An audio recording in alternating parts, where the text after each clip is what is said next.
Happy Monday, crafty friends. I'm coming on today because I have my mica powders turned into a palette of mica watercolor. So, I use these mica powders. They're pearlescents, and there's 24 of them from Hippie Crafter. And so I've showed you these before. I'm going to flip them upside down so you can see the colors.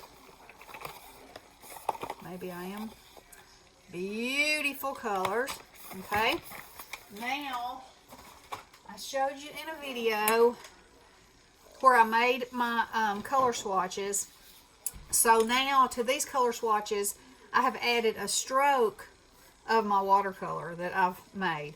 And so when you're making any kind of watercolor or using watercolor, one of the qualities that you look for is that it goes on smooth, that it's not clumpy or chunky or kind of granularly. So I think I did a pretty good job. I think my recipe is pretty good. Now they're not all completely dry. I think the blue one's still a little bit wet, but it hasn't been 24 hours yet. So anyway, there's my little palette. Cool, huh? I love it. So I want to go over these colors and show you the differences because I thought this was so interesting.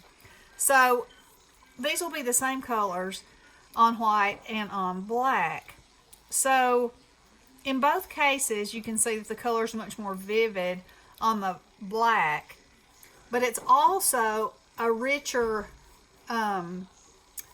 depth of color.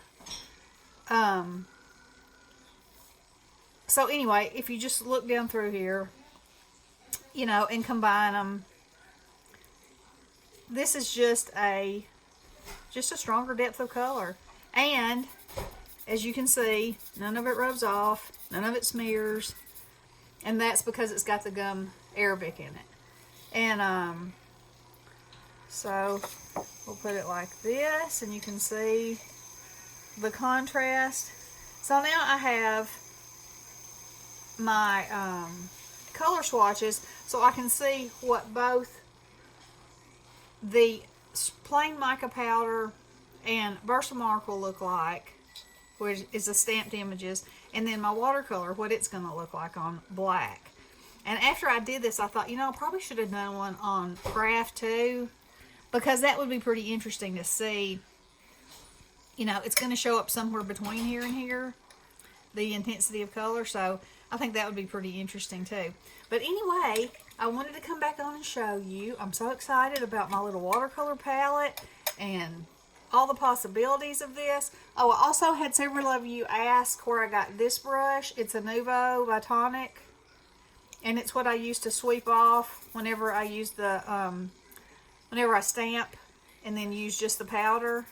That's what sweeps all the stuff off, so I love it.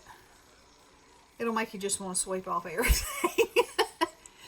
So anyway, I hope you enjoyed that, and I know I'm going to be enjoying this. Y'all be seeing these from time to time. I'll be, I got a stamp set that has gumdrops on it, and I thought, oh, wouldn't these make cute gumdrops? You know, because they're just a little bit sparkly, and you could add a tiny bit of glitter to the top, and candy, and the icing like on gingerbread people, all kinds of stuff. So, I am going to try to come back today. I'm going to try to finish my runner. I've got, you know, there were 4 sections about this big, and I have 3 of them done. So, I'm going to try to finish that today so I can get it on my table for winter time, and I'll come back and show you that when I'm done. So, I hope whatever you're doing, it's crafty fun, and I hope you have a wonderful day. Love you guys. Blessings.